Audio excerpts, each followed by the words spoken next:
친정엄마는 중환자실에서 사투를 벌이고 있는데 시어머니는 제게 60통의 전화를 걸어 당장 집에 와서 온 가족의 밥을 차리라고 소리쳤습니다. 저는 차갑게 웃으며 딱 한 가지 일을 했을 뿐인데 이틀 후 시댁 식구 6명은 길바닥에 나앉게 되었죠. 안녕하세요.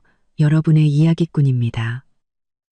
오늘 들려드릴 이야기는 한 여성의 처절한 복수극입니다. 병원 중환자실 앞 복도는 소름 끼치게 조용했습니다.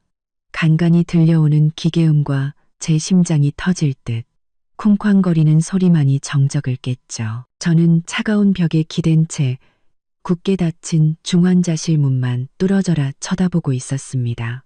손바닥은 온통 식은땀으로 축축했습니다. 엄마가 저 안에서 사투를 벌이고 계셨습니다.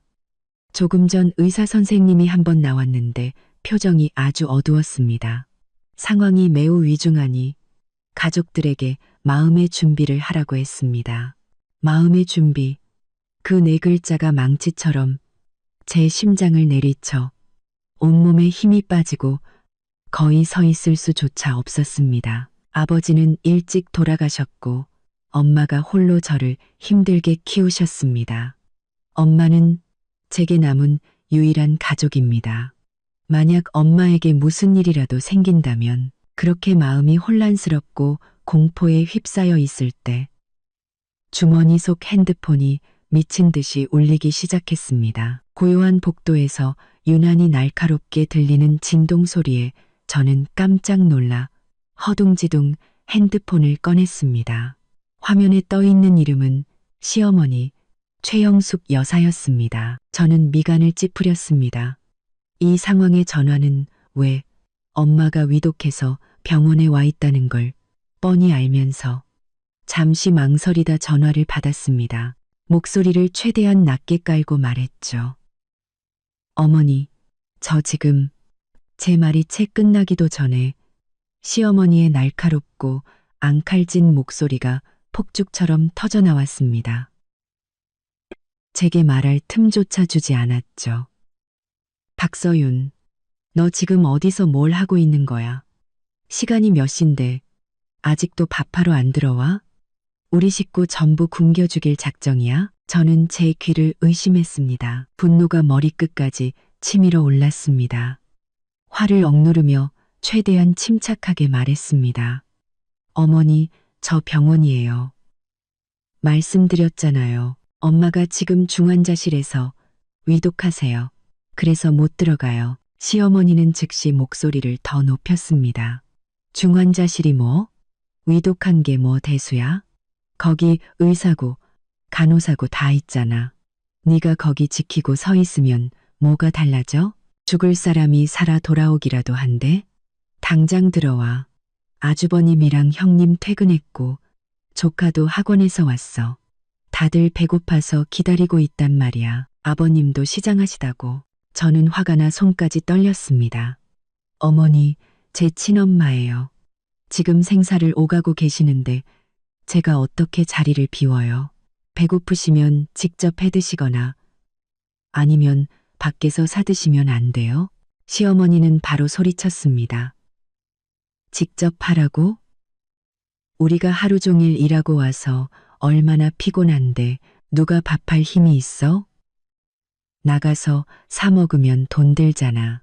돈이 땅 파서 나와? 박서윤, 똑똑히 들어. 핑계대고 게으름 피울 생각 마. 당장 튀어와. 30분 안에 내 얼굴 안 보이면 내가 어떻게 하는지 똑똑히 보게 될 줄 알아. 시어머니는 제 대답은 들을 생각도 없다는 듯이 탁 소리를 내며 전화를 끊어버렸습니다. 뚜뚜뚜. 끊어진 통화음을 들으며 저는 가슴이 답답하고 눈앞이 캄캄해졌습니다. 세상에 어떻게 이렇게 막무가내인 사람이 있을까요? 하지만 제가 정신을 차리기도 전에 핸드폰이 다시 울렸습니다. 또 시어머니였습니다. 저는 이를 악물고 거절 버튼을 눌렀습니다. 그러자 핸드폰은 마치 저주에 걸린 것처럼 미친 듯이 울려댔습니다. 윙, 윙, 윙, 쉴 새 없이 전부 최영숙 여사에게서 온 전화였습니다. 저와 끝장을 보려는 듯 제가 받지 않자 계속해서 전화를 걸어왔습니다. 윙, 윙, 윙, 윙, 윙.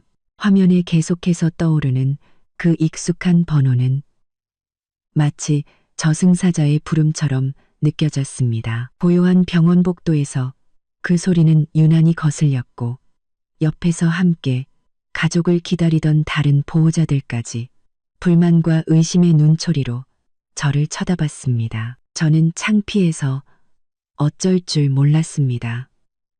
마음은 급하고 화가 치밀었죠. 엄마는 안에서 생사를 헤매고 있는데 시어머니는 고작 밥 한 끼 때문에 저를 미친 듯이 몰아붙이고 있었습니다. 대체 저를 뭘로 생각하는 걸까요? 공짜 파출부? 아니면 자기 집 노예? 저는 심호흡을 하고 더는 견딜 수 없어 떨리는 손으로 핸드폰을 무음으로 바꿨습니다. 세상이 드디어 조용해졌지만 제 마음은 아까보다 더 차갑게 식어버렸습니다. 화면에 찍힌 부재중 전화 숫자가 계속해서 올라갔습니다. 10통, 20통, 30통. 마침내 부재중 전화는 무려 60통이 되어 있었습니다. 60통. 저는 그 경악스러운 숫자를 보고 다시 중환자실의 붉은 등을 올려다 보았습니다. 그러자 갑자기 화가 사라지고 웃음이 나왔습니다. 마음이 얼어붙을 대로 얼어붙고 완전히 절망한 뒤에 나오는 그런 냉소였습니다. 당신들 6 식구의 밥 한 끼가 내 친엄마 목숨보다 더 중요하다. 이거지? 좋아. 아주 좋아. 최영숙. 이건 당신이 자초한 일이야. 핸드폰 화면은 드디어 잠잠해졌습니다. 그 60통의 부재중 전화는 60개의 흉터처럼 제 눈에 새겨졌습니다. 복도는 다시 죽음처럼 고요해졌고 제 심장 소리만이 둥, 둥, 둥 귓가를 때렸습니다. 저는 차가운 플라스틱 의자에 천천히 주저앉았습니다. 온몸이 추웠습니다. 최영숙 여사의 날카로운 목소리가 아직도 뇌리에서 떠나지 않았습니다. 다룬 목소리가 최영숙 여사의 차가운 플라스틱 의자에 차룬 플라스틱 의자에 천천히 주저앉았습니다. 당장 튀어와서 밥해. 밥. 그 두 글자가 마치 열쇠처럼 제 기억의 수문을 활짝 열어젖혔습니다. 이 집에 시집 온 지난 3년, 제 삶은 어땠던가요? 그저 온 가족의 공짜 파출부가 아니었던가요? 결혼 초만 해도 저는 바보같이 좋은 며느리가 되어야겠다고 다짐했었습니다. 시어머니 최영숙 여사는 제 손을 잡고 세상인자한 미소를 지으며 말했죠. 서윤아, 이제 우리 집에 왔으니 한 가족이다. 아주버님이랑 형님은 일하느라 바쁘고 조카는 아직 어리고 아버님은 몸도 안 좋으시니 앞으로 집안일은 너한테 많이 기댈게. 저는 그때 고개를 끄덕이며 시어머니가 저를 인정해주는 것이라 생각했습니다. 하지만 결과는 어땠나요? 제게 기댄다는 말은 모든 집안일이 제 몫이라는 뜻이었습니다. 매일 동이 트기도 전에 일어나 6 식구의 아침밥을 차렸습니다. 계란 후라이 하나도 5가지 방식으로 부쳐야 했습니다. 시아버님은 완숙, 아주버님은 반숙, 조카는 하트 모양으로. 아침 식사를 마치면 설거지를 하고 곧장 장을 보러 나가야 했습니다. 장을 봐오면 점심을 준비해야 했죠. 아주버님과 형님은 점심을 꼭 집에 와서 먹었습니다.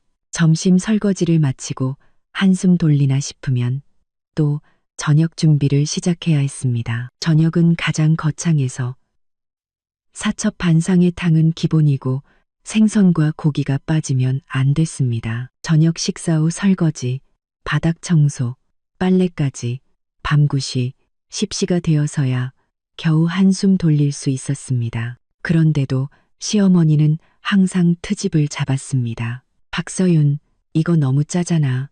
아버님 혈압 오르는 꼴 보고 싶어? 박서윤, 바닥을 어떻게 닦은 거야? 여기 머리카락 있잖아. 박서윤, 내 실크 블라우스는 세탁기에 돌리면 어떡해?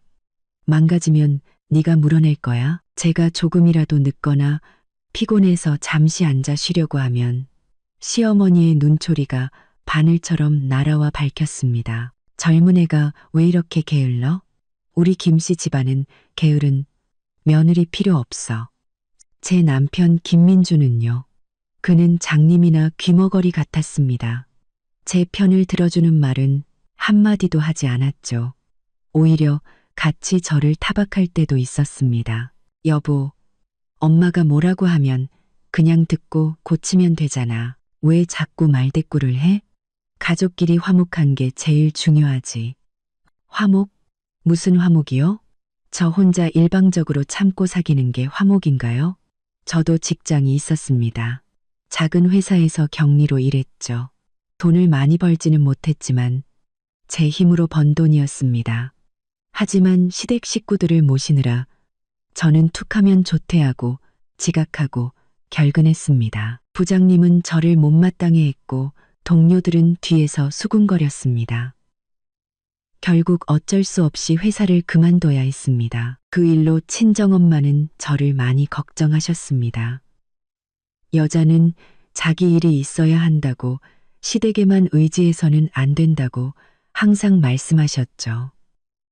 자기 일이 있어야 한다고. 하지만 그때 저는 어리석었습니다. 결혼했으니 참고 살면 언젠가는 가족이 화목해질 거라고 믿었습니다. 엄마가 아파서 입원하신 초기 저는 병원과 집을 오가며 발에 불이 나도록 뛰어다녔습니다. 시어머니는 저를 이해해주기는커녕 친정에 너무 자주 드나든다며 집안일을 소홀히 한다고 타박했습니다. 심지어 한 번은 제가 엄마 병간호를 하느라 밤을 새우고 아침에 조금 늦게 일어나 밥을 못 차렸더니 시어머니는 제 방으로 쳐들어와 자고 있는 제 이불을 확 걷어찼습니다. 몇 시인데 아직도 자고 있어? 우리 식구 다 굶기려고 작정했어.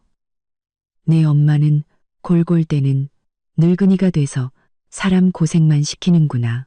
너희 집이 이런 줄 알았으면 애초에 민준이랑 결혼시키지도 않았어. 그 순간 제 심장은 얼어붙었습니다. 하지만 저는 참았습니다. 엄마가 병원에 계셨으니까요. 제가 문제를 일으켜 엄마를 걱정시키고 싶지 않았습니다. 저는 항상 생각했습니다. 엄마 병이 다 낫고 이 힘든 시기만 지나가면 괜찮아질 거라고. 하지만 지금 엄마는 중환자실에 누워 생사를 넘나들고 있는데 그들은 고작 밥 한 끼 때문에 저를 몰아붙이고 있었습니다. 무려 60통의 전화를 걸어서요. 눈물이 결국 터져 나왔습니다. 억울해서가 아니었습니다. 분노 때문이었습니다. 제 자신의 나약함에 대한 분노, 그리고 그들의 무정함에 대한 분노였습니다. 저는 손으로 눈물을 거칠게 닦아냈습니다. 울지 마, 박서윤. 울지 마. 저런 인간들 때문에 우는 건 사치야. 엄마가 안에서 싸우고 있는데 내가 먼저 무너지면 안 돼. 저는 심호흡을 하며 괴로운 기억들을 억지로 눌렀습니다. 지금은 그런 걸 생각할 때가 아니었습니다. 엄마가 가장 중요했습니다. 지금은 그런 걸 생각할 때가 아니었습니다. 바로 그때 핸드폰 화면이 다시 켜졌습니다. 전화가 아니었습니다. 시어머니가 보낸 장문의 카톡 메시지였습니다. 저는 떨리는 손으로 메시지를 열었습니다. 시어머니의 가시 돋친 목소리가 스피커를 통해 흘러나왔습니다.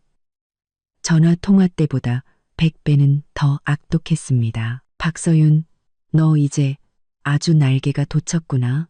감히 내 전화를 안 받아? 내가 분명히 말하는데 좋게 말할 때 알아들어. 너 그다 죽어가는 늙은이 옆에 붙어 있어 봐야 뭐해. 그 여자가 너한테 뭘 해줄 수 있는데. 우리 김씨 집안이 너 먹여주고 재워주는 것만으로도 감지덕지 해야지. 당장 죽은 듯이 기어들어와. 안 그러면 너 다시는 이 집 문턱 넘을 생각 마. 그 골골대는 내 엄마랑 같이 길바닥에서 죽어버리든가. 그 뒤에 이어지는 욕설은 더 이상 들리지 않았습니다. 귓가에서 윙윙거리는 소리가 났고 온몸의 피가 머리로 솟구쳤다가 순식간에 빠져나가며 뼛속까지 시린 한기만 남았습니다. 저는 굳게 닫힌 중환자실 문을 바라보다가 다시 핸드폰 속 그 긴 음성 메시지를 내려다보았습니다. 한 가지 생각이 얼음을 깨고 솟아나는 죽순처럼 날카롭게 솟구쳐 올라더는 억누를 수 없었습니다. 인내. 제가 언제까지 참아야 하나요? 그들이 저주하는 대로 엄마가 돌아가실 때까지? 아니면 제 피 한 방울까지 다 빨릴 때까지? 아니, 이제 됐습니다. 충분합니다. 시어머니의 악독한 음성 메시지는 독을 바른 바늘처럼 제 귀와 마음에 박혔습니다. 골골대는 늙은이, 길바닥에서 죽어버려. 그 말 한마디 한마디가 제 몸의 피를 차갑게 식혀 얼음으로 만들었습니다. 조금 전까지 들끓던 분노와 서러움은 온데간데 없이 사라지고 죽음 같은 냉정과 전례 없는 명료함만이 남았습니다. 저는 그 역겨운 음성 메시지를 삭제했습니다. 마치 더러운 오물을 닦아내듯이. 울지마, 박서윤. 저런 인간들 때문에 눈물을 흘리는 건 나 자신에 대한 모욕이야. 눈물은 아무것도 해결해주지 않아. 그들을 더 기고만장하게 만들 뿐이지. 엄마는 저 안에서 저를 위해 싸우고 있는데 제가 약해지면 안 됐습니다. 저는 고개를 들어 중환자실 문 위에 붉은 등을 뚫어져라 쳐다봤습니다. 마치 모든 힘을 시선에 모아 저 문을 뚫고 가장 소중한 사람을 지켜내려는 듯이. 그때 핸드폰이 다시 여러 번 짧게 진동했습니다. 또 시어머니 최영숙 여사였습니다. 이번에는 전화가 아니라 연달아 날아온 여러 개의 음성 메시지였습니다. 듣지 않아도 그 내용이 무엇일지 뻔했습니다. 분명 더 입에 담지 못할 욕설과 협박일 테죠.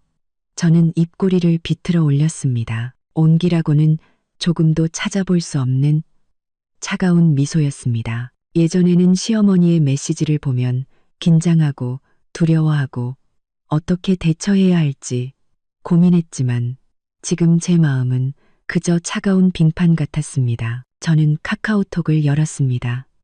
손가락은 이상할 정도로 안정적이었습니다. 망설임은 없었습니다. 상점마마, 바보같이 시어머니에게 잘 보이려고 설정해뒀던 닉네임이었습니다. 귀찮아서 바꾸지도 않았었죠. 저는 그 프로필을 누르고 설정으로 들어가 차단을 눌렀습니다. 차단하시겠습니까? 라는 확인창이 떴고 저는 한치의 망설임도 없이 확인을 눌렀습니다. 최영숙 그리고 그녀 뒤에 있는 기생충 같은 시댁 식구들. 세상이 드디어 완벽하게 조용해졌습니다. 마치 쓰레기를 보이지 않는 구석으로 쓸어버린 것처럼 더는 제 세상을 더럽힐 수 없게 되었습니다. 정말로 세상이 고요해졌습니다. 복도의 소독약 냄새, 기계의 삐삐 소리가 다시 선명하게 들려왔습니다.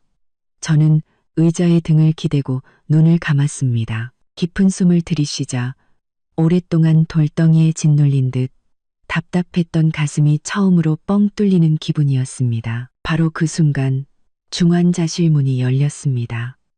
저는 벌떡 눈을 떴습니다. 심장이 목구멍까지 차오르는 것 같았습니다. 간호사 한 분이 걸어 나왔고 저를 보더니 이전보다 부드러운 목소리로 말했습니다. 박서윤님 보호자분, 환자분 상태가 일단 안정되었습니다. 중환자 병동으로 옮겨서 계속 지켜볼 겁니다. 아직 위험한 고비는 넘기지 못했지만 더 악화되지는 않고 있으니 가장 큰 고비는 넘겼다고 볼 수 있어요. 저는 다리에 힘이 풀려 주저앉을 뻔한 것을 겨우 벽을 붙잡고 버텼습니다. 눈물이 걷잡을 수 없이 터져나왔습니다. 이번에는 기쁨의 눈물이었습니다. 죽음의 문턱에서 살아 돌아온 것에 대한 안도의 눈물이었습니다. 감사합니다. 정말 감사합니다. 저는 흐느끼며 간호사에게 연신 고개를 숙였습니다. 간호사가 떠나고 저는 더 이상 버티지 못하고 의자에 주저앉아 얼굴을 감싸고 소리 없이 울었습니다. 시댁 때문이 아니었습니다. 힘든 고비를 넘겨준 엄마를 위해서였습니다. 감정을 쏟아내고 나니 극심한 피로감이 몰려왔지만 동시에 천근만근의 짐을 내려놓은 듯한 해방감과 번데기에서 깨어나는 듯한 갈망이 솟구쳤습니다. 대체 왜 내가 그런 모욕을 참아야 했지? 왜 우리 엄마가 생사의 기로에 서 있는데 그들은 고작 바빠 한 끼 때문에 내게 악담을 퍼부었지? 왜 내가 그들 발밑에서 마음대로 부리고 짓밟아도 되는 노예처럼 살아야 했지? 그들은 제 모든 희생과 인내를 당연하게 여겼습니다. 심지어 그것이 제게 베푸는 은혜라고 생각했죠. 아니, 그 아니라는 한 글자가 마음 가장 깊은 곳에서 싹을 틔워 단단한 껍질을 깨고 순식간에 자라났습니다. 나 박서윤, 더는 이렇게 살지 않겠어. 반격할 거야. 어떻게 반격하지? 아줌마들처럼 달려가서 머리채 잡고 싸울까? 그건 아무것도 바꾸지 못합니다. 그저 저를 그들과 똑같은 수준으로 떨어뜨릴 뿐이고 이제 막 안정을 찾은 엄마를 놀라게 할 수도 있습니다. 제게는 힘이 필요했습니다. 그들에게 진짜 충격을 주고 고통을 느끼게 하고 두려움에 떨게 할 힘이 그들에게 그들에게 진짜 충격을 주고 제 시선은 무심코 옆에 놓인 가방으로 향했습니다. 어둠 속에서 번쩍이는 불꽃처럼 한 가지 생각이 머릿속을 스쳐 지나갔습니다. 한 사람이 떠올랐습니다. 우연한 기회에 돌아가신 시아버님의 유품을 정리하다가 명함 한 장과 이상한 서류 몇 장을 본 적이 있었습니다. 그때는 별 생각 없이 시아버님의 친구려니 하고 넘겼습니다. 하지만 그 서류에 찍힌 서명을 보고 우연히 한 법무법인의 이름을 기억해냈습니다. 그 법무법인은 우리 시에서 이혼 소송과 재산 분쟁 전문으로 아주 유명한 곳이었기 때문에 인상이 깊었습니다. 더 중요한 것은 그때 제가 호기심에 그 명함을 몰래 사진으로 찍어 핸드폰 클라우드에 저장해 두었다는 사실입니다. 거의 잊고 있던 폴더 속에 저는 무의식적으로 가방에 손을 넣어 핸드폰을 꽉 쥐었습니다. 최영숙, 당신은 내가 당신 아들 없이는 못 살 줄 알았지? 마음대로 나를 부리고 내 모든 것을 통제할 수 있을 거라고 생각했지? 우리 엄마 목숨을 담보로 나를 협박했지? 좋아, 내가 보여줄게.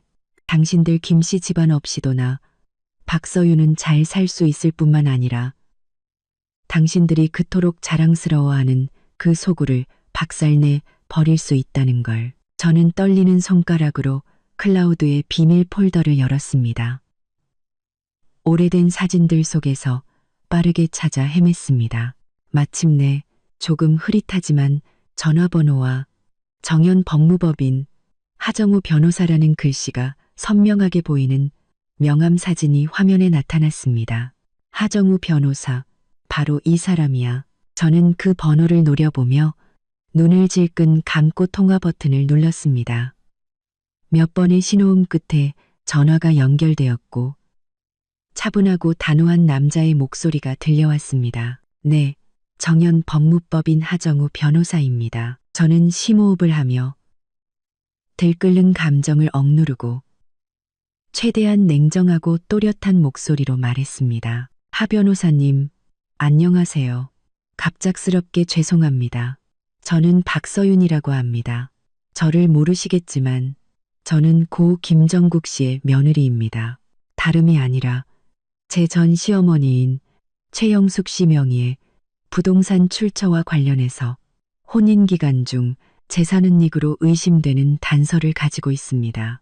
이런 경우 과거 가족 구성원으로서 특히 그 집의 생활비를 상당 부분 부담하고 관련 부채까지 떠안았던 제가 법적으로 취할 수 있는 조치가 있는지 상담하고 싶어서요. 전화기 너머에서 하 변호사는 약일 2초간 침묵했습니다. 그가 제 정보를 빠르게 파악하고 전문적인 판단을 내리고 있다는 것을 느낄 수 있었습니다. 박서윤님, 안녕하세요. 말씀하신 상황은 대략 이해했습니다. 이런 가족 내부의 재산은닉 및 권리 침해 사건은 충분히 법적으로 다툴 여지가 있습니다. 하지만 구체적인 상황, 특히 증거의 효력과 충분성에 대해서는 직접 만나서 자세히 이야기해야 합니다. 언제가 편하십니까? 저는 즉시 대답했습니다. 제가 지금 서울중앙병원 입원동 3층 중환자실 앞 복도에 있습니다. 어머니가 위독하셔서 한 발짝도 움직일 수가 없습니다. 혹시 괜찮으시다면 이쪽으로. 저는 말을 끝맺지 못했습니다. 너무 무리한 요구라는 생각이 들었기 때문입니다. 유명한 변호사가 저를 만나러 병원까지 올 리가 없다고 생각했죠. 그런데 뜻밖에도 하 변호사는 제 말을 단호하게 끊었습니다. 서울중앙병원이요? 알겠습니다. 박서윤님, 전화 계속 켜두세요. 제가 약 1시간 후에 도착하겠습니다. 만나서 자세히 이야기하죠. 저는 잠시 멍해졌습니다. 말로 표현할 수 없는 감사함과 희망이 솟구쳤습니다. 감사합니다. 정말 감사합니다. 하 변호사가 전화를 끊고 저는 핸드폰을 꽉 쥐었습니다. 마치 구명더처를 잡은 것처럼, 아니, 어둠을 가를 수 있는 날카로운 칼날을 잡은 것 같았습니다. 그 후 1시간 동안 저는 안절부절 못했습니다. 중환자실 문을 보며 엄마의 무사를 빌다가도 하 변호사가 와도 뾰족한 수가 없으면 어떡하나, 제가 가진 단서가 아무 쓸모 없으면 어떡하나 하는 불안감에 휩싸였습니다. 시간은 1분 1초가 너무나도 길게 느껴졌습니다. 마침내 어두운색 정장에 서류 가방을 든 매우 유능해 보이는 중년 남성이 복도 끝에 나타났습니다. 그는 주위를 둘러보다가 제게 시선을 고정하고 곧장 걸어왔습니다. 그는 제 앞에 서서 차분한 목소리로 말했습니다. 안녕하세요. 박서윤님 맞으십니까? 저는 하정우입니다. 저는 황급히 일어났습니다. 네. 변호사님. 제가 박서윤입니다. 일부러 여기까지 오시게 해서 정말 죄송하고 감사합니다. 하 변호사는 손을 저어 저를 앉게 하고 자신도 제 옆 의자에 앉아 바로 본론으로 들어갔습니다. 박서윤님, 시간이 없으니 바로 본론부터 말씀드리죠. 전화로 말씀하신 부동산과 단서라는 것이 구체적으로 무엇입니까? 아고토, 저는 심호흡을 하고 마음을 가다듬은 뒤 가방에서 핸드폰을 꺼내 클라우드에 있던 명함 사진과 기억을 더듬어 찾아낸 당시에 몰래 찍어둔 흐릿한 서류, 사진 몇 장을 보여주었습니다. 저는 핸드폰을 그에게 건네며 설명했습니다. 변호사님, 이건 돌아가신 시아버님, 김정국 씨의 유품입니다. 제가 우연히 봤어요. 이 명함은 변호사님 것이고요. 그리고 이 사진들은 은행 이체 기록 사본과 오래된 아파트 분양 계약서 초안 같습니다. 서명은 시어머니 최영숙 씨로 되어 있는데 날짜가 시아버님이 돌아가시기 약 2년 전입니다. 하 변호사는 핸드폰을 받아들고 아주 꼼꼼하게 살폈습니다. 그의 눈빛은 날카로웠습니다. 그는 흐릿한 사진들을 확대해서 특히 분양계약서와 이체 기록을 유심히 보았습니다. 그는 계약서의 한 부분을 가리키며 말했습니다. 이 날짜는 확실히 김정국 씨가 돌아가시기 전이군요. 이체 기록의 금액도 계약서의 계약금 액수와 일치합니다. 송금인은 최영숙 씨인데 수취인 계좌는 건설사 법인 계좌가 아닌 것 같군요. 저는 고개를 끄덕였습니다. 마음속으로 확신이 더 굳어졌습니다. 네, 저도 그게 이상하다고 생각했어요. 그리고 변호사님, 가장 중요한 것은 시아버님이 돌아가시고 유산을 정리할 때 시어머니는 집에 돈이 한 푼도 없고 지금 사는 낡은 아파트 한 채뿐이라고 딱 잘라 말했어요. 그 아파트도 시아버님 회사에서 예전에 복지로 나온 거라서 등기부등본에는 시아버님 이름만 있었는데 절차 때문에 자기 단독 명의로 바꿨다고 했고요. 하 변호사의 눈에 깨달음의 빛이 스쳤습니다. 그는 고개를 들어 저를 보며 말했습니다.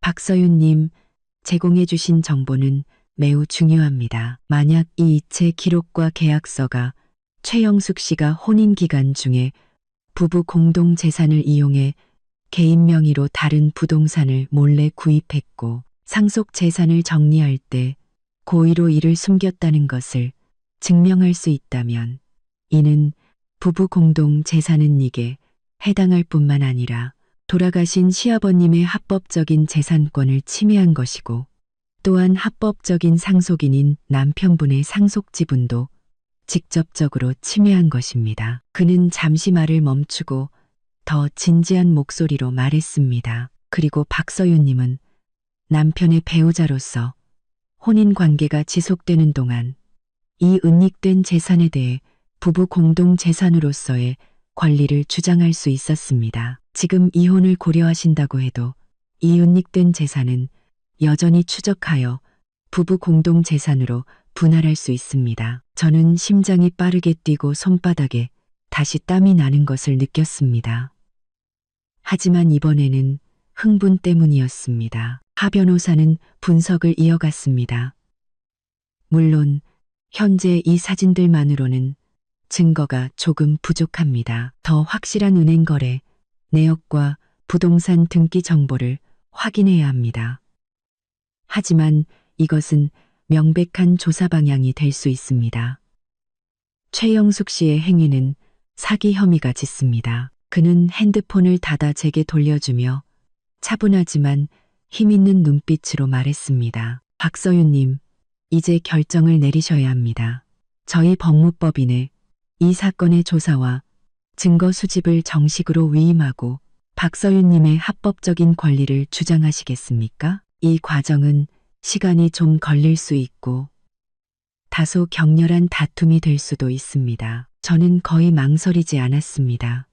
고개를 들어 하 변호사의 눈을 마주보며 작지만 단호한 목소리로 말했습니다.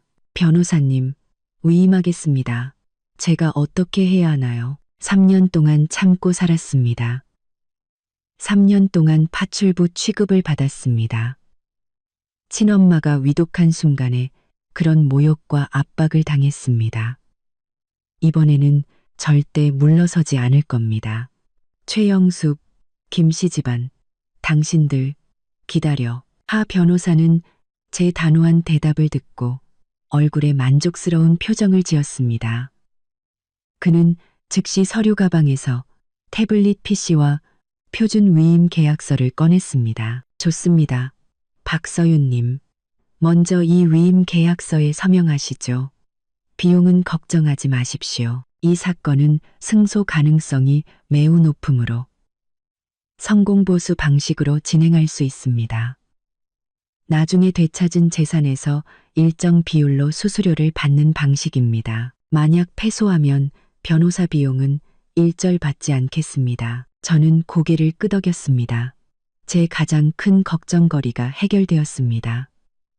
지금 당장 제가 쓸 수 있는 돈은 거의 없었으니까요. 저는 계약서를 빠르게 훑어보고 위임 사항과 비용 조항을 중점적으로 확인한 뒤 덩굴의 자리에 제 이름을 쓰고 지장을 찍었습니다. 그 순간 저는 마치 제 운명을 바꾸는 버튼을 누른 것 같은 기분이었습니다. 하 변호사는 계약서를 챙기고 더욱 집중된 표정으로 말했습니다. 이제 즉시 행동해야 합니다.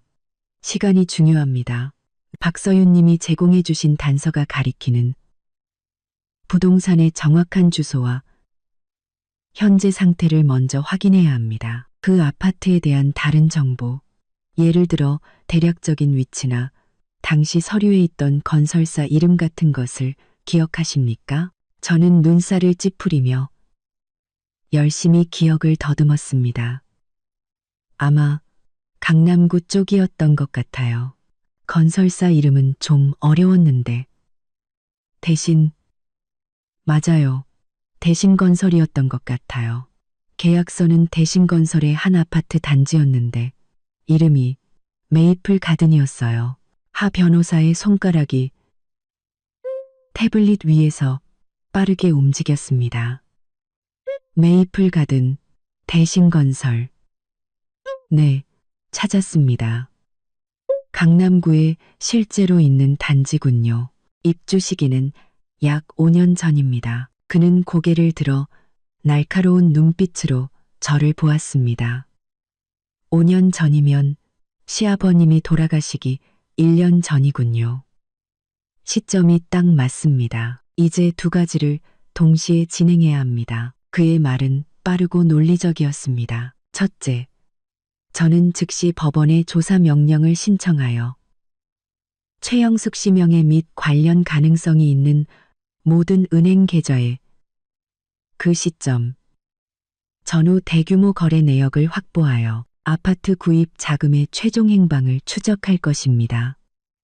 둘째, 메이플 가든 아파트의 현재 소유권 상태를 즉시 확인해야 합니다. 만약 아직 그녀 명의로 되어 있다면 즉시 재산 보전 신청을 해서 그녀가 급하게 처분하는 것을 막아야 합니다. 저는 깜짝 놀랐습니다.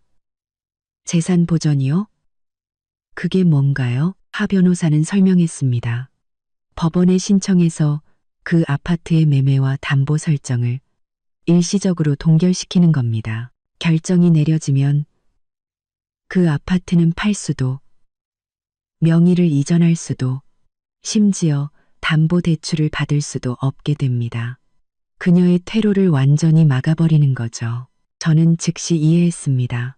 이것이야말로 진짜 뿌리 뽑기였습니다. 최영숙 여사가 그토록 기고만장했던 이유는 지금 사는 낡은 아파트가 자신의 철옹성이라고 생각했기 때문이 아니었던가요? 만약 그녀가 몰래 사둔 새 아파트까지 동결된다면 하 변호사는 이미 전화를 걸고 있었습니다. 김 대리, 지금 바로 두 가지 일 좀 처리해줘요. 첫째, 조사 명령 신청 서류 준비해요. 사유는 부부 공동 재산은닉 혐의. 대상은 최영숙. 네, 아주 긴급합니다. 둘째, 지금 바로 부동산 등기소 가서 최영숙이라는 사람 명의로 강남구 메이플 가든에 등기된 부동산이 있는지 확인해줘요. 확인되는 대로 바로 보고해요. 그는 전화를 끊고 저를 보며 고개를 끄덕였습니다. 비서에게 확인하라고 지시했습니다. 곧 소식이 올 겁니다. 기다리는 시간은 고통스러웠습니다. 저는 안절부절 못하며 중환자실 문과 옆에 앉은 침착한 하 변호사를 번갈아 쳐다보았습니다. 약 20분 후 하 변호사의 전화가 울렸습니다. 그가 전화를 받았습니다. 네, 뭐라고요? 확인됐다고요? 좋습니다. 아주 좋아요. 지금 바로 정확한 등기 정보를 저한테 보내주고 동시에 재산 보전 신청서 준비해요. 사유는 방금 말한 대로 재산은닉 혐의로 해당 부동산의 모든 거래 절차 동결을 신청하는 겁니다. 네, 가장 빠른 속도로 법원에 제출해요. 전화를 끄는 하 변호사는 저를 보며 눈의 승리를 확신하는 빛을 띠고 말했습니다. 전화를 끄는 하 변호사는 저를 보며 박서윤님, 확인됐습니다. 최영숙 씨 명의로 메이플 가든 X동의 전용 면적 120제곱미터 아파트가 확실히 있습니다. 구입 시기는 5년 전, 전액 현금으로 지불했고 소유권도 깨끗하며 현재 대출이나 담보도 없습니다. 저는 입을 막았습니다. 흥분해서 소리를 지를 뻔했습니다. 정말 모든 것이 사실이었습니다. 그녀는 정말로 모두를 속이고 부부 공동 재산으로 자신 명의의 새 아파트를 사들였던 것입니다. 하 변호사는 일어섰습니다. 지체할 시간이 없습니다. 저는 지금 바로 법원으로 가서 오늘 퇴근 전에 재산 보전 신청서를 제출하도록 하겠습니다. 이렇게 증거가 비교적 명확한 사건은 법원 심사도 빠릅니다. 결정이 내려지면 저희가 가장 먼저 통보를 받게 될 겁니다. 그는 중환자실 문을 한번 쳐다보며 물었습니다. 어머님 쪽은? 저는 즉시 말했습니다. 변호사님, 어서 가보세요. 이쪽은 제가 괜찮습니다. 무슨 일 있으면 바로 전화드릴게요. 하 변호사는 고개를 끄덕이고 서류를 챙겨 복도를 빠르게 떠났습니다. 저는 그의 뒷모습을 보며 흥분으로 온몸을 떨었습니다. 최영숙, 당신은 끝났어. 당신과 그 기생충 같은 가족들의 좋은 날은 이제 끝이라고. 저는 주먹을 꽉 쥐었습니다.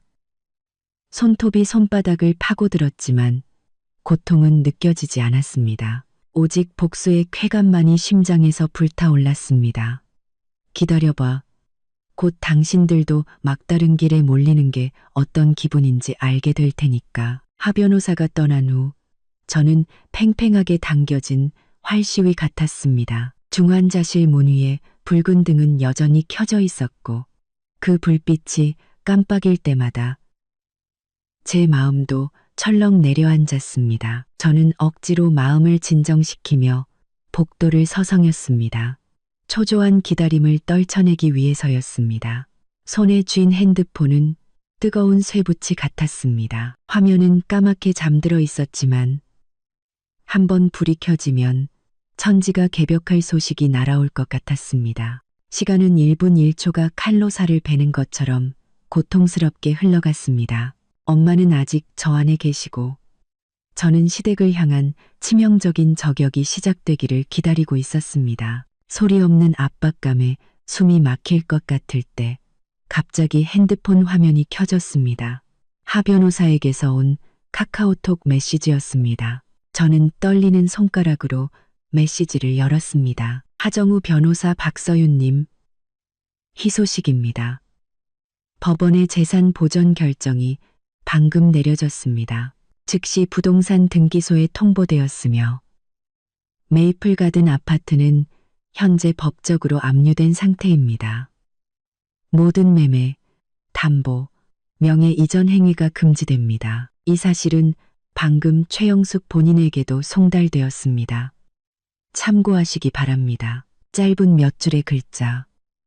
하지만 모든 글자가 불꽃을 품은 듯 제 손끝을 저릿하게 만들었습니다. 심장이 북처럼 울렸습니다. 해냈다. 진짜 해냈다. 압류라는 두 글자는 가장 날카로운 수술칼처럼 최영숙의 가장 은밀한 생명줄을 정확하게 끊어냈습니다. 그녀는 아무도 모를 거라고 생각하며 숨겨두었던 자신만의 새로운 궁전이 눈 깜짝할 사이에 차가운 봉인 딱지가 붙어버린 것입니다. 그녀는 아무도 모를 거라고 저는 그 메시지를 3번이나 정독했습니다. 뜨거운 기운이 발끝에서부터 머리끝까지 솟구쳐 올라 온몸이 가늘게 떨렸습니다. 이것은 더 이상 상상이나 계획이 아니었습니다. 냉혹한 현실이었습니다. 복수의 첫 총성이 드디어 울려 퍼진 것입니다. 바로 그때 중환자실 문이 다시 열렸습니다. 아까 그 간호사였습니다. 박서윤님 보호자분, 환자분 생체 징후가 안정되고 있습니다. 현재로서는 가장 위험한 시기는 넘긴 것 같습니다. 각서윤님 보호자분, 환자분, 박서윤님 보호자분, 일반 중환자 병동으로 옮겨서 계속 경과를 지켜볼 예정이니 먼저 관련 수속부터 밟아주세요. 위험한 시기는 넘겼다는 5글자는 천상의 음악처럼 들리며 제 모든 초조함과 분노를 씻어냈습니다. 세상 어떤 큰일도 엄마가 살아 돌아온 것보다 중요할 수는 없었습니다. 저는 감격에 겨워 또다시 눈물이 핑 돌았습니다. 얼굴을 훔치며 연신 감사합니다. 의사 선생님, 간호사님, 정말 감사합니다. 지금 바로 수속하러 갈게요. 라고 말했습니다. 저는 수납 창고까지 단숨에 달려갔습니다. 발걸음이 이렇게 가벼웠던 적이 없었습니다. 수속을 마치고 새로운 병동 앞 복도 의자에 앉아서야 저는 겨우 정신을 차릴 수 있었습니다. 하 변호사의 메시지가 아직 핸드폰에 남아 있었습니다. 그 차가운 공문서는 지금 이 순간에도 그 위력을 발휘하고 있을 것입니다. 최영숙 본인에게도 송달되었다는 문장을 떠올리니 그녀가 지금 어떤 표정을 짓고 있을지 눈에 선했습니다. 최영숙 여사는 법원에 붉은 직인이 찍힌 재산 압류 통지서를 받았을 때 소파에 앉아 과자를 먹으며 시끄러운 막장 드라마를 보고 있었습니다. 통지서를 전달한 사람은 법원 제복을 입은 직원이었습니다. 그가 서류를 건넬 때의 목소리는 딱딱하고 사무적이었습니다. 최영숙 씨 맞으시죠? 법원에서 송달된 민사결정서 및 압류 통지서입니다. 귀하 명의의 메이플 가든 아파트가 법에 따라 압류되었습니다. 금일부터 해당 부동산의 모든 매매, 담보, 증여, 임대 등 거래 행위 및 권리 설정 행위가 금지됩니다. 최영숙 여사의 얼굴에서 여유로운 표정이 순식간에 굳어졌습니다. 손에 들고 있던 과자가 바닥으로 툭 떨어졌습니다. 네. 뭐라고요? 압류? 메이플 가든. 동지, 뭔가 착오가 있으신 것 같은데 전 메이플 가든에 집 없어요. 그녀의 목소리에는 감출 수 없는 당황함이 묻어났습니다. 직원은 무표정한 얼굴로 통지서에 적힌 주소와 그녀의 주민등록번호를 가리켰습니다. 통지 내용은 명확합니다. 주소와 소유주 정보 모두 확인되었습니다. 이의가 있으시면 법정 기한 내에 법원에 이의를 제기하시거나 관련 소송을 제기하십시오. 여기 송달 확인서에 서명해 주십시오. 최영숙 여사의 손이 떨리기 시작했습니다. 그녀는 떨리는 손으로 법원 직인이 찍힌 종이를 받아들었습니다. 얇은 종이 몇 장이 갑자기 천근만근처럼 무겁게 느껴졌습니다. 주소와 동호수, 그리고 말미에 찍힌 압류라는 붉은 글씨를 확인한 순간 그녀의 얼굴에서 핏기가 싹 가시고 입술을 파르르 떨며 아무 말도 하지 못했습니다. 직원이 떠난 지 한참이 지나도록 최영숙 여사는 마법에 걸린 사람처럼 그 자리에 굳어 있었습니다. 얼굴색은 하얗게 질렸다가 파랗게 변했고 마지막에는 잿빛이 되었습니다. 메이플 가든. 그녀는 마치 처음 듣는 곳인 것처럼 중얼거렸지만 눈동자에 서린 공포는 그녀의 마음을 완전히 드러내고 있었습니다. 다음 순간 공포는 차가운 독사처럼 그녀의 심장을 파고들었습니다. 그녀는 뜨거운 것에 댄 사람처럼 허둥지둥 전화기로 달려갔습니다. 목소리가 떨렸습니다. 여보세요? 유 사장? 내 메이플 가든 아파트가 어떻게 된 거야? 법원에서 압류됐다고 하는데. 전화기 너머의 부동산 중개인 유 사장은 난처하고 초조한 목소리로 말했습니다. 사모님, 제가 막 연락드리려던 참이었습니다. 오후에 법원이랑 등기소에서 사람들이 왔다 갔어요. 그 아파트 정말 압류됐습니다. 무슨 재산 분쟁에 휘말렸다고 하던데요. 제가 방금 세입자한테 연락했더니 그쪽도 통지를 받았다면서 당장 계약 해지하고 보증금 돌려달라고 난리입니다. 이거 어떻게 하실 겁니까?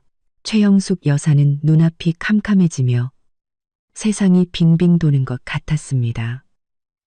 그녀는 마지막 희망을 품고 청상 미친 듯이 제게 전화를 걸었습니다. 신호음이 한 번 울리고 차가운 안내 음성이 흘러나왔습니다. 죄송합니다.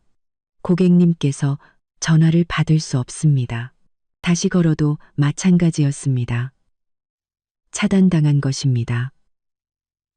그 망할 년이 정말로 자기를 차단한 것입니다.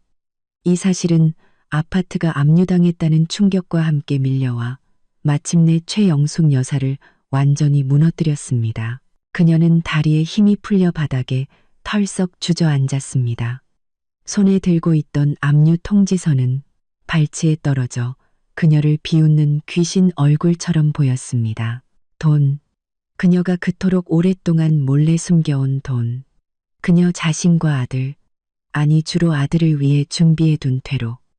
시세가 오르기만을 기다리던 그 큰 아파트가 이렇게 허무하게 사라졌습니다. 압류되었습니다.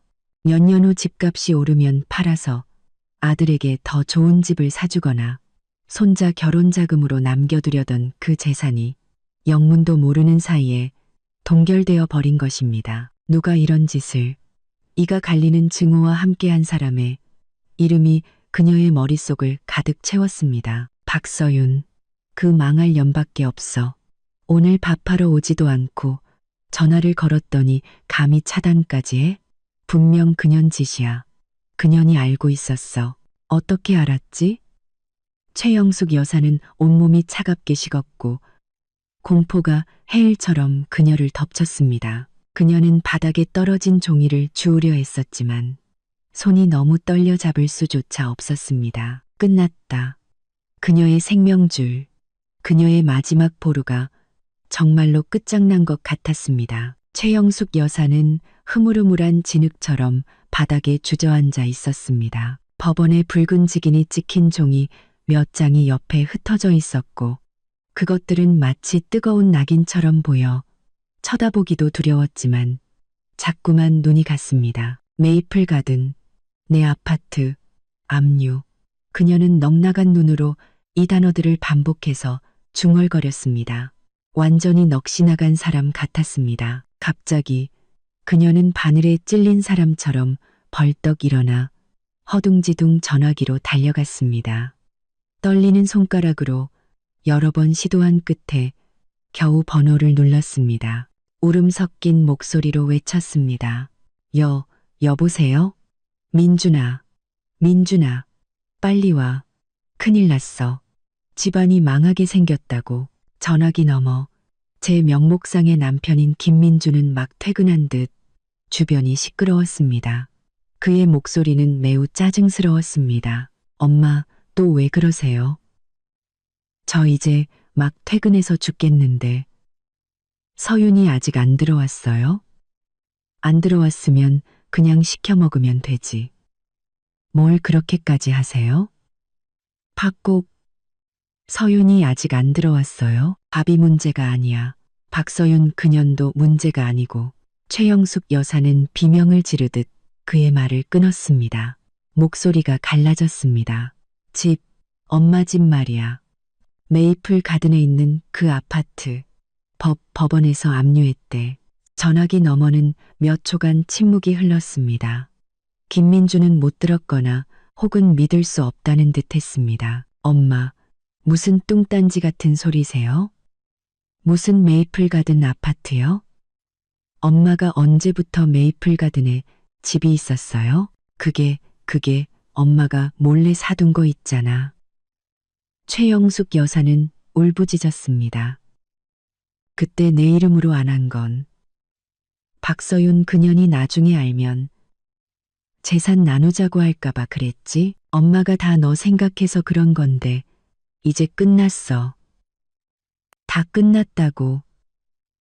어떤 천하의 나쁜 놈이 신고해서 법원에서 집을 막아버렸어. 무슨 재산 보전인가 뭔가 해서 팔지도 못하고 담보도 못 잡게 됐대. 김민주는 이제야 상황을 파악했습니다. 그의 목소리는 순식간에 높아졌고 충격과 함께 자신을 속였다는 분노가 섞여 있었습니다. 엄마, 아버지 몰래, 저 몰래 집을 또 사셨다고요? 돈은 어디서 나셨고요? 그런데 지금 압류됐다고요? 이게 대체 어떻게 된 일이에요? 나는 최영숙 여사는 우물쭈물하며 말을 잇지 못했습니다. 그 돈이 어디서 났는지 그녀 자신이 가장 잘 알고 있었습니다. 평생 남편 돈을 아껴 쓰고 심지어 남편 병원비와 약값까지 빼돌려 모은 돈에 예전부터 숨겨둔 비자금을 합쳐 겨우 마련한 돈이었습니다. 김민주는 전화기 너머에서 펄펄 뛰었습니다. 일단 울지 마시고요. 대체 어떻게 된 거냐고요. 누가 신고했어요? 서윤이에요? 오늘 안 들어온 게 이것 때문이에요? 분명 그년이야. 그 천벌 받을 년. 최영숙 여사는 화풀이 대상을 찾은 듯 악을 썼습니다. 그년이 분명 예전부터 알고 있었을 거야. 속으로 칼을 갈고 있었던 거지. 오늘 일부러 안 들어오고 내가 전화하니까 감히 차단까지 하고. 분명 그년 짓이야. 민준아 빨리 와. 빨리 와서 어떻게 좀 해봐. 김민준도 당황했습니다. 네. 지금 바로 갈게요. 전화를 끊고 최영숙 여사는 머리 없는 파리처럼 집안을 서성였습니다. 가슴을 치며 저를 욕하다가도 두려운 눈으로 현관문을 쳐다보며 아들이 오기만을 기다렸습니다. 얼마 지나지 않아 문이 쾅 하고 열리며 김민준이 헐떡이며 뛰어들어왔습니다. 얼굴이 하얗게 질려 있었습니다. 엄마, 대체 어떻게 된 일이냐고요. 서류는요. 어디 있어요? 최영숙 여사는 황급히 바닥에 떨어진 압류 통지서를 주워 아들에게 건넸습니다. 김민주는 그 종이를 붙잡고 눈알이 튀어나올 듯이 쳐다봤습니다. 보면 볼수록 얼굴이 파랗게 질렸습니다. 그는 화가 나서 종이를 바닥에 내동댕이 쳤습니다. 진짜 압류됐잖아. 이거 어떻게 해요? 엄마, 이 집 날아가면 안 돼. 절대 안 돼. 최영숙 여사는 비명을 질렀습니다. 그건 엄마가 너한테 남겨주려던 재산이야. 빨리 서윤이한테 전화해. 당장 소송 취하하라고 해. 법원에 가서 실수였다고 말하라고 하라고. 김민주는 그제야 제게 전화를 걸었습니다. 결과는 당연히 같았습니다. 고객님께서 전화를 받을 수 없습니다. 그 역시 차단당한 것입니다. 김민주는 화가 나 이마에 핏대가 섰습니다. 핸드폰을 소파에 세게 던졌습니다. 바닥에 던지지는 못했죠. 젠장, 나도 차단했어. 바로 그때 현관문이 다시 열렸습니다. 아주버님 김민호와 형님 이수진이 퇴근해서 돌아왔습니다. 책가방을 맨 조카 민우도 함께였습니다. 형님 이수진은 들어오자마자 코를 찡그리며 말했습니다. 어머니, 이게 어떻게 된 거예요? 부엌은 차갑고 밥도 안 하셨네요? 배고파 죽겠어요. 아주버님 김민호도 불평했습니다. 그러게요. 하루 종일 일하고 왔는데 집에 와서 따뜻한 밥 한 술 못 드네요. 서윤이는 또 어디 가서 게으름 피우는 거예요? 평소 같았으면 최영숙 여사는 바로 함께 저를 흉봤을 것입니다. 하지만 오늘 그녀는 밥이 문제가 아니었습니다. 평소 같았으면 최영숙 여사는 울부짖었습니다. 밥이 다 무슨 소용이야. 집안이 망하게 생겼는데 박서윤 그 천벌 받으려니 내 집을 날려버렸다고. 아주버님과 형님은 그 말을 듣고 어리둥절한 표정으로 그녀를 쳐다봤습니다. 형님 이수진이 물었습니다. 어머니, 무슨 말씀이세요? 무슨 집이요? 김민주는 굳은 얼굴로 바닥에 떨어진 압류 통지서를 주어 형에게 건넸습니다. 엄마가 우리 몰래 메이플 가든에 집을 사셨는데 그걸 어떻게 서윤이가 알아내서 지금 법원에서 압류했대요. 아주버님 김민호는 서류를 받아보고 눈이 휘둥그레졌습니다. 그는 최영숙 여사를 쳐다봤습니다. 눈에는 충격과 불만이 가득했습니다. 목소리가 커졌습니다. 엄마, 집 살 돈이 있으셨어요? 그것도 메이플 가드네요? 아버지 아프실 때 집에 돈 한 푼 없다고 수술비도 저랑 수진이한테 보태라고 하셨잖아요. 그 말은 이 집의 마지막 남은 거짓된 화목을 찢어버리는 칼날 같았습니다. 최영숙 여사는 큰아들의 추궁에 얼굴이 화끈거렸습니다. 나는 그게 그저 형님 이수진이 폭발했습니다. 그녀는 예전부터 시어머니가 작은 아들 김민준만 편애하는 것에 불만이 많았습니다. 그런데 시어머니가 이렇게 큰 비자금을 숨겨서 작은 아들 몰래 집까지 사줬다니 이제 그 집은 압류되고 소송까지 휘말리게 생겼습니다. 그녀는 날카롭고 비꼬는 목소리로 쏘아붙였습니다. 어머님, 대단하시네요. 온 가족 돈 긁어 모아서 작은 아들 재산 불려주시고 이제 꼴 좋게 됐네요. 그렇게 편애하시더니 그렇게 숨기시더니 맨날 부려먹던 그 며느리한테 뒤통수 제대로 맞으셨네요. 죗값 받는 거예요. 최영숙 여사는 큰며느리의 비난에 얼굴이 붉어졌다, 하얘졌다 했지만 할 말이 없었습니다. 김민주는 형수가 엄마를 욕하자 화가 났습니다. 형수님, 어떻게 그렇게 말씀하세요? 엄마도 다 우리 집안 생각해서 그러신 거잖아요. 형님 이수진은 즉시 김민준에게 화살을 돌렸습니다. 이 집안을 위해서라고? 당신을 위해서겠지. 김민준 씨, 당신이 데려온 그 잘난 마누라가 이제 집안 미천 다 드러냈잖아. 당신들 모자가 저지른 일에 우리까지 끌어들이지 마. 우리는 그 더러운 돈 쓴 적 없으니까. 아주버님 김민호도 얼굴이 굳어 있었습니다. 어머니가 자신 몰래 동생에게 집을 사준 사실에 극도로 불쾌해 보였습니다. 하지만 그는 좀 더 침착했습니다. 다들 그만 싸워. 지금 싸워서 뭐해? 빨리 해결할 방법을 찾아야지. 민준아, 서윤이는 어디 있어? 빨리 찾아와서 법원에 얘기하라고 해. 김민주는 초조하게 머리를 쥐어뜯었습니다. 찾을 수가 없어. 내 전화도 차단했단 말이야. 집안은 순식간에 아수라장이 되었습니다. 우는 사람, 욕하는 사람, 싸우는 사람. 서로를 비난하고 책임을 떠넘겼습니다. 배고픈 조카 민우는 이 상황에 겁을 먹고 와앙 울음을 터뜨렸습니다. 집안은 완전히 난장판이 되었습니다. 그리고 이 모든 일의 시작점인 저는 어머니의 병상 곁을 지키며 이 혼란과 절망에 대해 아무것도 모른 채, 아니 전혀 신경 쓰지 않고 있었습니다. 김씨 집안의 낡은 아파트는 지붕이 날아갈 듯 시끄러웠습니다.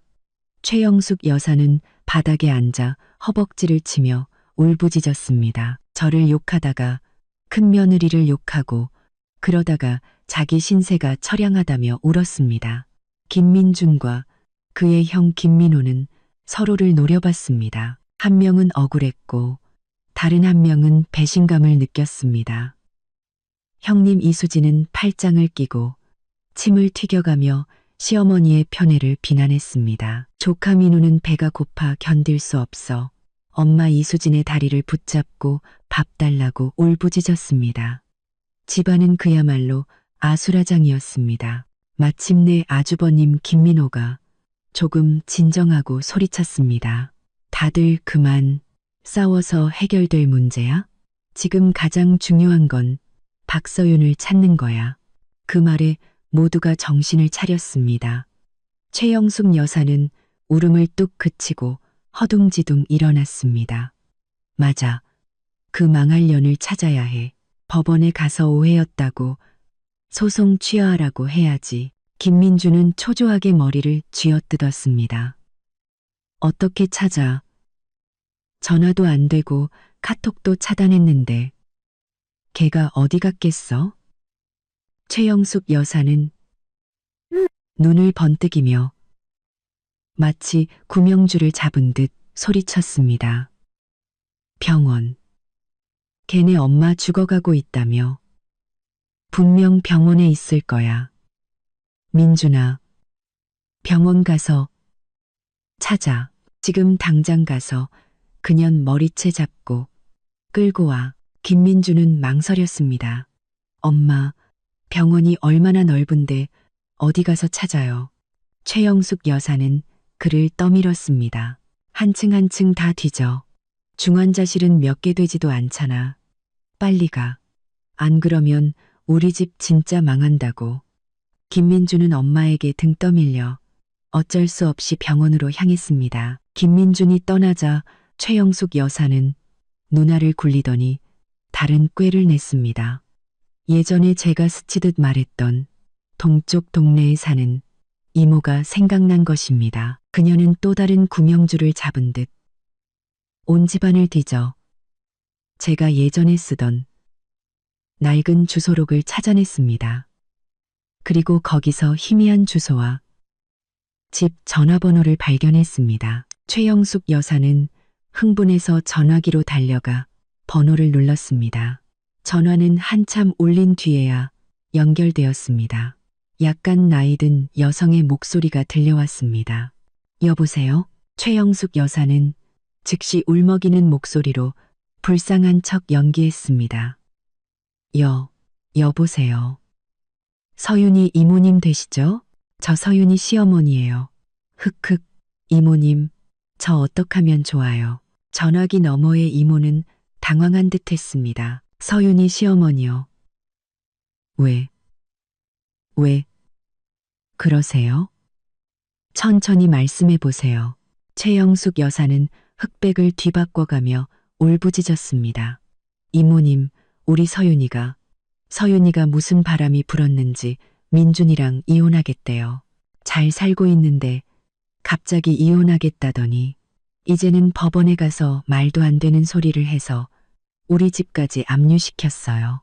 그 집이 우리 노부부 평생 모은 재산인데 우리 식구 다 길바닥에 나앉게 생겼다고요. 이모님이 서윤이 좀 말려주세요. 이모는 어리둥절했지만 목소리는 눈에 띄게 차가워졌습니다. 서윤이가 이혼을요? 집까지 압류하고? 그 애가 그렇게 무분별한 아이가 아닌데 혹시 무슨 억울한 일이라도 당한 거 아니에요? 듣자 하니 친정엄마가 입원했다던데 그분은 좀 어떠세요? 최영숙 여사는 제 엄마 얘기를 꺼내자 교묘하게 말을 돌리며 저를 폄하하는데 열을 올렸습니다. 걔네 엄마 입원한 건 맞는데 우리가 뭐 박대했나요? 서윤이가 그걸 핑계로 난리를 치는 거예요. 이모님이 우리 편 좀 들어주세요. 지금 서윤이 어디 있는지 아시면 좀 알려주세요.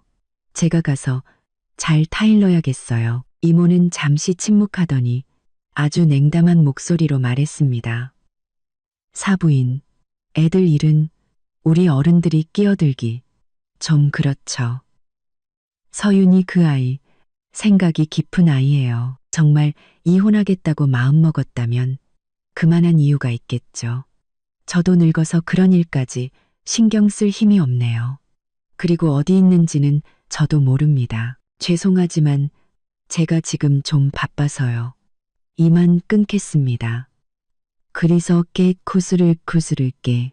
그리고는 최영숙 여사가 더 울부짖을 틈도 없이 전화는 뚜뚜뚜 소리를 내며 끊겼습니다. 여보세요? 여보세요? 이 망할 늙은이가. 최영숙 여사는 화가 나 전화기를 부술 뻔했습니다. 완전히 퇴짜를 맞은 것입니다. 형님 이수지는 옆에서 냉담하게 지켜보며 비웃었습니다. 걔네 친척이 어머님 편을 들어줄 리가 없죠.